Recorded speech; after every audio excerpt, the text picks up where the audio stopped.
Fantastic. And today we welcome Mike Sentonas of Crowdstrike. Mike, given the number of sort of high-profile breaches we've seen in the COVID era, which is, it's only since the beginning of this year, and sort of major ransomware attacks, both locally as well as around the world, I think it shows that threat actors are now more active than ever, and I'd be interested to hear your thoughts on that. However, we still seem to be taking, and this is sort of my view, we still seem to be taking this technology-based approach to cybersecurity. And, I've worked on both sides of the fences, and, there's the consultancies take that sort of GRC type compliance approach to security versus the threat-centric one, which I know you sort of, take, and you've been on the front foot of that nearly your entire career. And that's one that places sort of primacy on understanding who the threat actors are, what their motives, and particularly the tactics and techniques that they've used. So we'll discuss this in the value of attribution with Mike, Global CTO at Crowdstrike. So Mike, welcome. Hey Lanny, how are you? Well, thank you. Now, you've had a very long and storied career in cybersecurity. Not too long, considering you're only in your 20s, right, Mike? But you've had a long and storied career spanning a couple of decades, right? Could you give us a snapshot of your career and now what you do at Crowdstrike? Sure. So yeah, thanks for having me on. Mate, it is starting to get long. As I heard at a couple of events last week when people do the introduction, 2.5 decades, I think it is. So it's been a while. Mate, all I've ever really done is cyber. Well before it was the cool thing to do. Mm-hmm. In the days when an antivirus signature was put on a floppy disk and posted around the world. I do remember those days. Yeah. So it's definitely been a while, and it's certainly changed. A whole range of different roles, whether services, some incident response work, working in pre-sales with various engineering teams. Happened to work for a very talented person by the name of George Kurtz in the late 2000s. And George obviously went off and was one of the co-founders of Crowdstrike. So it was always something that I knew I was going to eventually end up at, having worked with George in the past, knowing his talent and just the way he thinks of security, the way he thinks about business and what he wants to do. Joined Crowdstrike 4.5 years ago as the VP of Technology Strategy, working for the other co-founder, Dimitri. And then earlier this year moved into the global CTO role just as a pandemic hit. And instead of moving over to the US, I've been doing the role from Australia. Obviously, it's not easy getting out of the country and getting into another. So yeah, it's been a whirlwind. Yeah, and I've got to say that there have been some really talented people that came out of that sort of McAfee factory, right? I mean, Stuart McClure came out about the same time as George Kurtz did, as well as Dimitri. So it was almost like it was like a factory of sort of talented cybersecurity people that came out of that. Yeah, look, there's a range of people that all worked together during that era that went off and did a whole range of other things. Actually, there's quite a few that came from Foundstone, the company that George was the CEO of, acquired by McAfee, and then a number of them went off to do other things. I think, a lot of them saw the traditional approach to security not working. That they weren't happy with kind of where they were and the way things were going. So they went off and did other things, all of them, varying levels of success. But it's kind of created a lot of the industry that we have today. So yeah, definitely I would agree with that. Yeah. And your current role as the global CTO, is that traditional sort of CTO role where you, look after the direction of the product from a technical perspective, or do you do a lot more? I know you do a lot of media work, investor sort of work as well. All of the above. So, I mean, I've got a team of 100 odd people. I think it's grown a little bit more now. So the data science team here at Crowdstrike reports into me. So all the work that we're doing on machine learning, the models that we're building that we put into our product today, that's part of my team. The models that we're looking at and the innovation for tomorrow is part of my team. I have a team of lawyers. A lot of people that sounds a bit strange, but I've got privacy professionals that help us make sure that we're building technologies to help people become GDPR compliant, as an example, in the UK and across Europe, or I've got somebody in Germany that works with the workers' councils over there. So yeah, it's definitely an engineering role.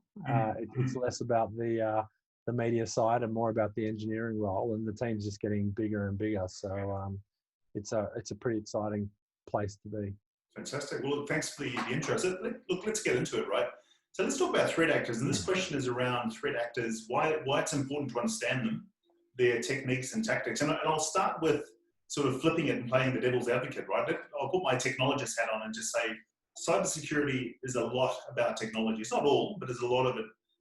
Why should we care what threat actors do and not just focus on the bits and bytes and look at the technology that will look to detect and sort of prevent as well as respond to attacks? Yeah, look, let me take a step back. Like, rather than talking about threat actors, let's talk about threat intel. Yep. So, the concept of threat intel is collecting and analyzing info about tactics, techniques, procedures. You obviously hear people talking about TDPs that are used by threat actors. It's looking for indicators of past and current and future threats. It's enabling an organization to take action to protect themselves and to protect the entire organization. So you look at data of, as I mentioned, current threats and past threats. You look at attack vectors. You look at exploited vulnerabilities, what vulnerabilities have been discovered, what are threat actors using.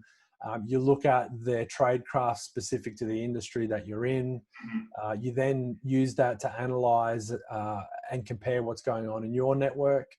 So it's basically taking evidence-based data that's contextualized for your environment so that you can either hunt for activity of an adversary in your network, or if it's a new technique, you can use that evidence-based research to see how you would best protect yourself to make sure that you could defend against that attack if it was to happen to you tomorrow.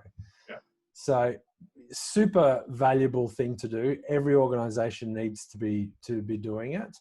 But people get a little bit confused around, hunting for adversaries and PR, etc., which creates a lot of confusion.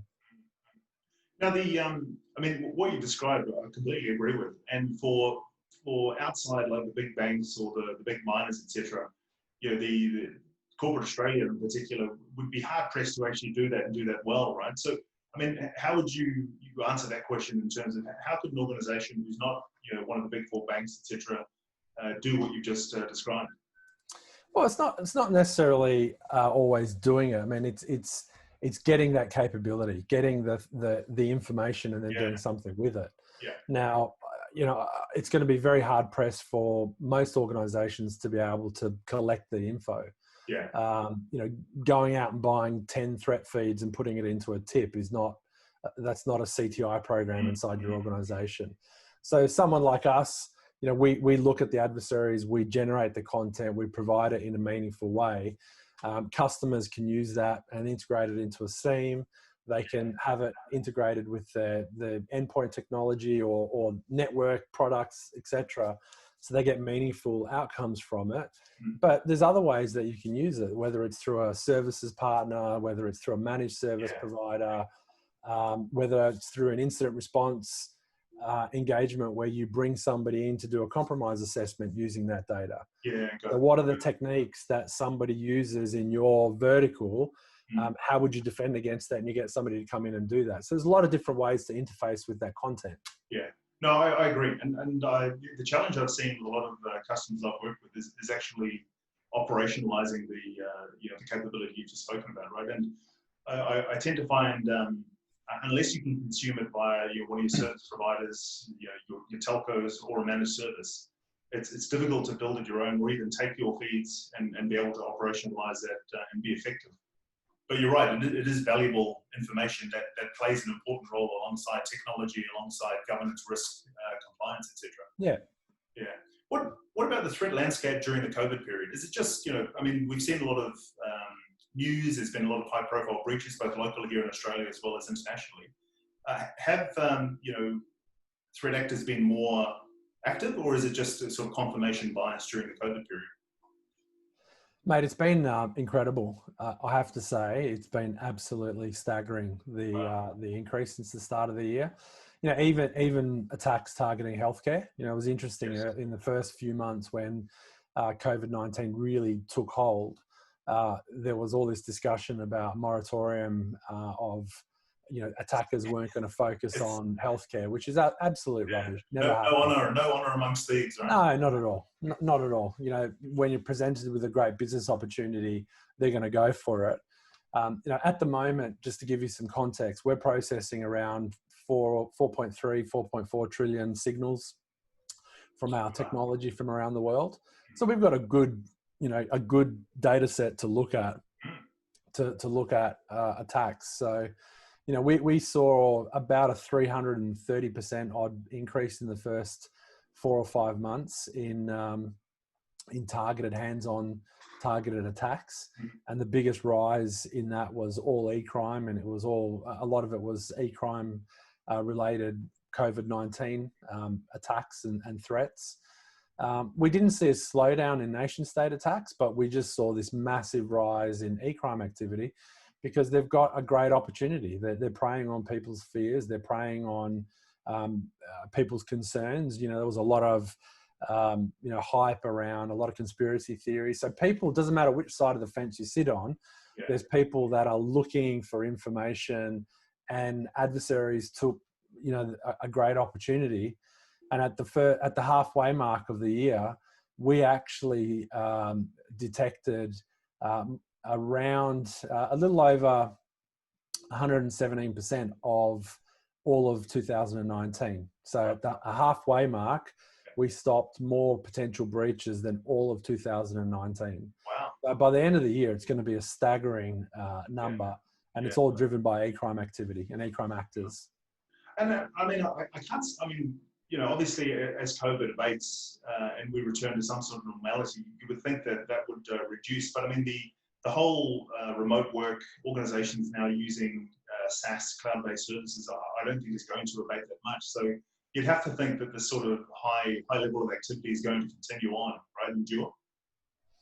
Mate, I don't think it's going to slow down. I actually think we're going to find a lot of the increase will continue. And I think it's easier to say that. Obviously, you've been in the industry for a long time. I don't remember ever seeing a threat report at the end of a year predicting a slowdown. And I don't think we're going to see that at the end of this year. We're probably getting close to that period of time where everybody does their threat predictions. But, there's some interesting dynamics. Obviously, that whole remote work piece, that's not going to go away. COVID-19 is certainly not going to go away in 2021. So that as a subject to bounce off and lures, etc., that'll probably ramp up as people start to think about vaccines, and people are going to be talking again. Doesn't matter which side of the fence you sit on, whether you're an anti-vaxxer or you're pro-vaccine. There's going to be attacks that leverage both sides. There's an interesting change in the way that a lot of the e-crime actors are working. Yeah. We're probably going to start to hear people talking more about things like double ransom, and you're going to see ransomware where the adversary is trying to guarantee payment or drive the price up of the size of the ransom that they ask for. So there's a lot of things that I think are at play that are going to make 2021 pretty interesting. I mean, you mentioned ransomware, right? And it's a great topic. It's been around for a while. It was at first, the early days of ransomware, it was really just about, your disaster recovery, right? I mean, it's if you had a good DR, but things have changed, right? I mean, you talked about that double ransom sort of tactic now. What are your thoughts on ransomware? How now that we've moved beyond just backup and recovery? Yeah, it's a topic that we could talk about for hours for a number of different reasons. One's looking at the tradecraft. One's looking at a lot of the things that the adversary groups are doing, and then just understanding the real tradecraft that they're using. So, one of the big things that we see today, to your point, a lot of very high profile attacks locally and around the world that have had actually some devastating outcomes. We see examples of adversaries, very brazen, very aggressive, in many ways, They don't change their tradecraft. The tool sets that they use are very much off the shelf, which demonstrates to me that they don't care about being caught. And a lot of the work that they're doing is very deliberate to prepare an environment for maximum damage. The idea behind this is not to send a link that somebody clicks on a link and downloads a binary that's malicious. It's getting in there, it's using stolen credentials, it's preparing the environment for maximum damage, so that when they ask for the ransom to be paid, that they're asking for a very big amount to kind of maximize their business opportunity. But going back to your question and talking about the double ransom, now what we're starting to see is the adversaries going through a process of exfiltrating data so that they can put a lot of pressure on. If they ask you for 7, 8, 10 million US dollars, which is becoming more and more common, and you don't respond in a certain period of time, there's certain adversary groups that have a payment plan. 1 to 5 days, it's going to cost you X. 6 to 10 days, it's going to go up exponentially, and so on. And other adversary groups are selling the data. So if you don't respond to them, they'll put some on leakage websites, they'll sell it. The goal is to put as much pressure as they can to force you to pay, even if you've got a good backup. Yeah. And I have seen that change, right? I've seen lately, like in the last 8 to 9 months, a lot of the ransomware exhibiting sort of worm-like behavior, right? They're looking to propagate and actually exfiltrating not large amounts of data, but some. And I think it's to use for that sort of double ransom where they start posting bits of it on leakage sites, etc. And then they just start to try and ratchet up the pressure as you go. And from what I've seen, it's been fairly effective in terms of, obviously, it's a good business sort of tool for them.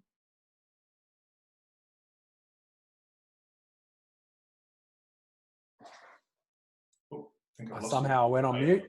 I'm back. Look, I think it's been really effective. And I think if you look at some of the groups that are behind some of the attacks, they're doing great business. We've seen Twisted Spider, which is the group that's behind the development of Maze, and we've seen Pinchy Spider that's behind GanCrab, and more recently Revil. And they're doing a great business by exfiltrating actually large amounts of data, not small amounts, large amounts of data, both a little bit different. We've got examples of Pinchy Spider that have got a great ransomware as a service model, where they're working with affiliates that they give sort of 70 to 80% of the proceeds, and they keep 20%, 30% for themselves. Plus, they're also operating their own variant, so they're getting paid on a couple of different ends, and it's working really, really well. And I think that to me seems to suggest it's going to be the future of a lot of these attacks. Like I said, it's putting pressure on the victim to pay, even if they've got a great backup. You can recover in a weekend, but you've still got a data breach and you've got an incident because all of your data has been leaked. Yeah, and all the the stuff that comes with it, right? The regulatory issues, the reporting issues, etc., that come with it. Yeah. So as you said, double ransom. It's a good way to describe it. Yeah, and now we're starting to see the healthcare attacks as well, and some of those are sounding like they're pretty concerning in terms of what's happened with a couple of the well-publicized examples. Yeah, so let's talk around threat actors. And the reason why I like your approach around threat actors, because, as you said up front, it's about taking data, right, and reporting the facts without getting onto all the hype cycle around who it is and, et cetera, et cetera. I've often heard that there are nation-state actors now that are sort of collaborating with some e-crime groups, affiliates as you call it. Do you see that at all, or is it more, again, hype and news, et cetera? Look, I think a lot of the times it's blending of techniques and tradecraft, and it's also covering your tracks, which is, makes it really harder for the organization and for the researchers. There's not a lot of examples where you'll see nation states that are trying to generate money. That obviously, we could talk about North Korea as one example for quite some time, but nation state adversaries are still mostly looking for, cyber espionage, whether it's for intelligence gathering purposes, for a defense program, or to support local initiatives. Belt and Road as one example. Yeah. E-crime actors are driven financially. Hacktivists, obviously, we understand the model there, but it's the tradecraft that is starting to blur a little bit, which makes it confusing. Yeah, got it. I mean, you mentioned North Korea. A lot of there's a lot of news around China, etc. As a as a nation state actor. What are your thoughts on that? Again, does the data back that up, or are we looking at there's obviously a political angle there that that governments play, but does the data actually back that up, or is it more again news and hype? Yeah, absolutely. The data backs it up, but it's important to also look at this, and it's not just China, it's Russia, Iran, it's North Korea, as well as a whole range of other countries. Vietnam's been very active all across the Asia Pacific region. There's a lot of activity across Europe. Criminal groups, which you've talked about, hacktivists, incredibly active right now. So, you got to look at all of them. It's important to not just focus on one. When you look at nation state attacks, you look at capability, you look at intent. When you analyze it, not every country has the capability. There are those that do, which is one of the reasons why everybody talks about countries like China and Russia and Iran and lesser degree North Korea when we talk about that capability, though they are extremely capable. When you look at motivation, some countries may have the capability, but they don't have the motivation. And every attacker has one. So you got to take a pragmatic view of all of those. And to answer your question, China has the capability, they have the motivation and the intent, and the data backs up a number of different campaigns, and we just have to call it out for what it is. Mm-hmm. So we're coming up to the half-hour mark, but let's move into critical infrastructure, right? And you would have obviously seen the Australian Cyber Strategy 2020. The government taking a lot more sort of focus on defensive capabilities, but also critical infrastructure. And in your experience, and I guess with your clientele, it's broad, right, across many sectors. What are sort of the unique challenges in those industries like critical infrastructure that have a heavy reliance on OT and industrial control systems? Wow. I mean, that's a big topic, right? Because we could be talking about legacy infrastructure, a lot of technology that's running old operating systems, old technology they're trying to modernize it. Think traditionally, as a lot of these environments are very much air gapped. Now, for many reasons, as they're being modernized, they're bringing back into the corporate network, or they're becoming internet enabled as we're starting to use more and more connected IoT technology in these environments. That presents challenges. There's a whole range of things that we could be talking about with these types of technologies. And in many ways, a lot of that technology hasn't had a lot of love in terms of cybersecurity technologies, countermeasures to protect it, very traditional approaches to security. And when there are attacks, they carve through them very, very quickly. So that's why there's so much focus on this today. Yeah, got it. And in terms of like threat intel, the groups that sort of operate and target these critical infrastructure providers, let's say, do you see them often more nation-state actors, or do you see them a blend of some e-crime syndicates as well? It is more nation states, and also there's been historically a lot of hacktivists as well that have been very active in this area. Obviously, the big concern with critical infrastructure is somebody disabling a big part of our critical infrastructure, whether it's power outages or whether it's impacting healthcare and service.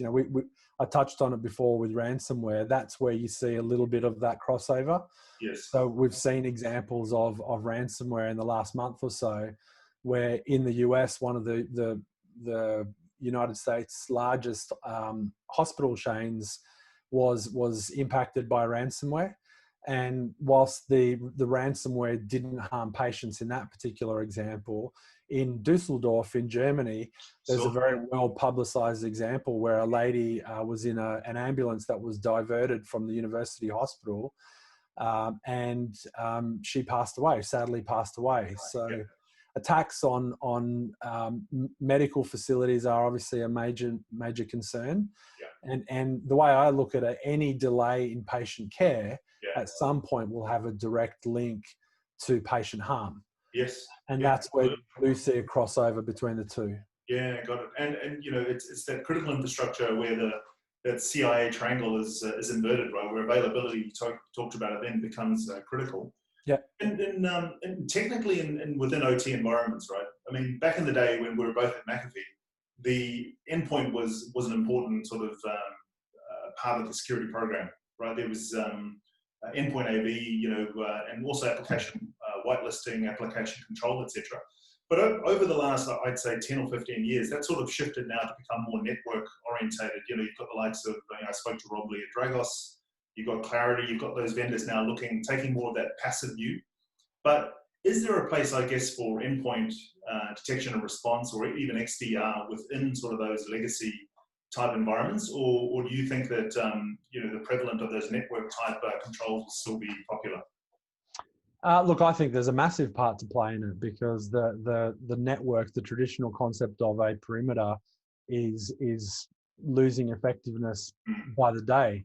Yeah. I'm not really sure if a solid perimeter really exists in most organizations, and that extends to OT environments, to manufacturing. A lot of organizations that I work with that are modernizing a lot of their infrastructure.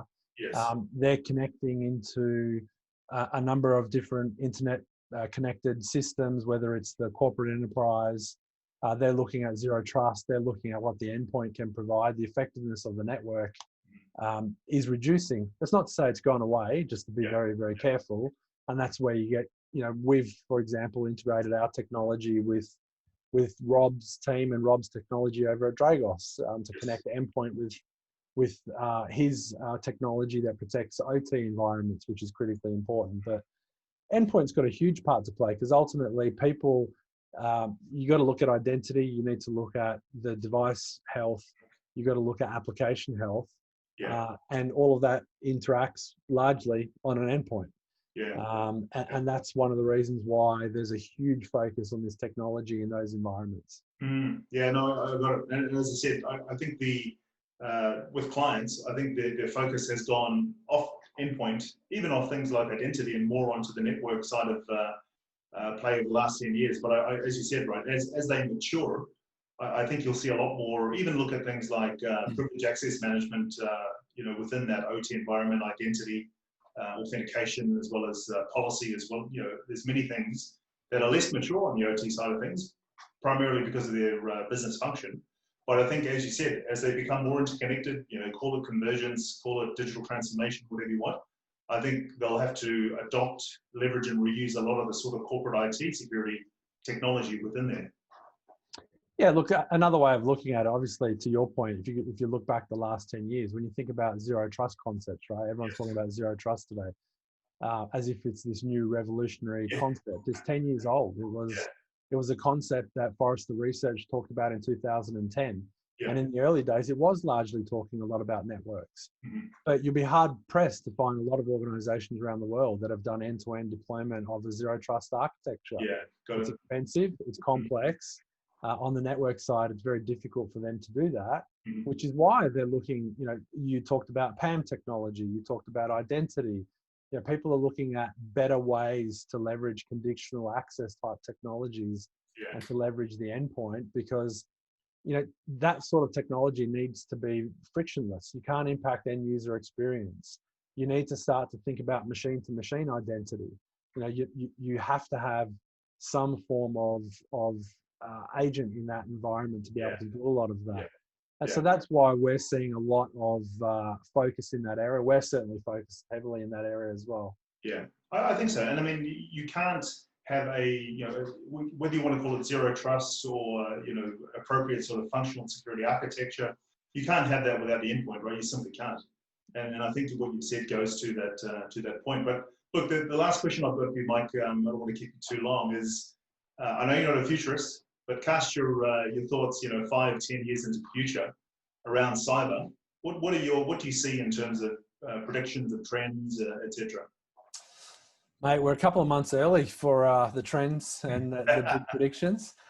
Look, I think, without sort of looking too far ahead, because I think it's important that we do talk about what's a little bit closer to us. And I'll go back to the comment that you made at the opening around the high profile breaches that are happening around the world and locally. For me, a lot of the legacy security technologies are not working. It's as simple as that.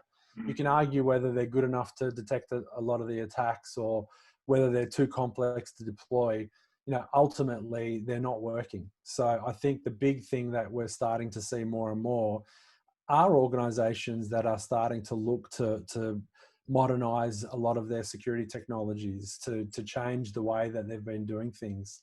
A big move to the cloud, and if you look at the industry, everyone's now talking about cloud first and cloud native and using a lot of those, terminologies. For me, it's simple. You can't be a cloud native technology if you've got on-prem or hybrid or a cloud version. You can't have all things to all people. So the industry is changing very, very quickly as well. We're starting to see a big change in the way technologies integrate, and I think over the coming years there's going to be more focus on that. Complexity, as you know, in security is one of the worst things that you can have. So having security solutions out of the box is becoming more and more critical.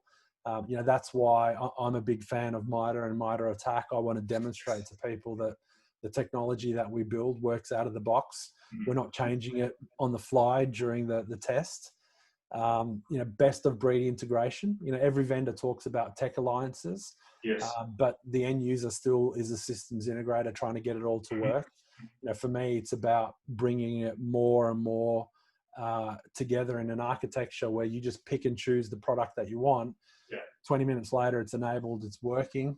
You mentioned XDR, right? We'll hear more acronyms. Yes. I'm not a big marketing guy. For me, at the end of the day, products that, if you think of XDR, people will tell you, depending on their viewpoint, products integrated from their company. Others will tell you it's all about combining endpoint and network. For me, it's really basic. We want to integrate meaningful telemetry. That's why we're integrating identity information. That's why we're pulling in together information from, Airlock Digital for whitelisting, great company here from Australia. That's why we're integrating with other vendors that do attack surface reduction, risk prioritization, etc. At the end of the day, I don't think it needs a new name, but I guess for a data sheet, it's important. For me, it's to try to make sure that we get telemetry from all sources to help people get that context to be able to detect something happening on the network, to prevent it as quickly as possible, and do it in a way that doesn't introduce massive amounts of frictions that impacts end user experience. Yeah, got it. I mean, that's the holy grail, isn't it? Hopefully. Yeah, fantastic. Mike, look, really appreciate your time, mate. Could talk to you for hours. You've got so much experience and knowledge on all things cyber, but I really do appreciate it. And we'll hopefully talk to you next time. I'll look forward to it. Take care. Thanks, See you, mate. mate.